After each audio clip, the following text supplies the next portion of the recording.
ceremonia speciale dedicata ad un loro ex compagno di squadra che li ha lasciati prematuramente. I ragazzi della categoria allievi dell'Albignasego Calcio si sono aggiudicati il torneo regionale battendo la squadra del Camisano. La grinta messa in campo per onorare Borrell Dancio Cameni, il loro compagno morto a 16 anni lo scorso agosto per un tragico incidente domestico. Il ragazzo era rientrato in casa con la famiglia, stava andando a letto quando è scivolato cadendo contro la porta vetri.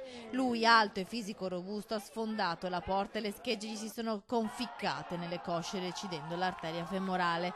Quel ragazzo, il gigante buono come lo chiamavano, è rimasto nei cuori degli allievi dell'Albignasego che giocavano con lui e così a fine partita, dopo un match combattuto fino all'ultimo minuto come i veri campioni, hanno deciso di dedicare a lui la vittoria, un ragazzo che a 16 anni aveva mostrato doti tecniche di altissimo livello.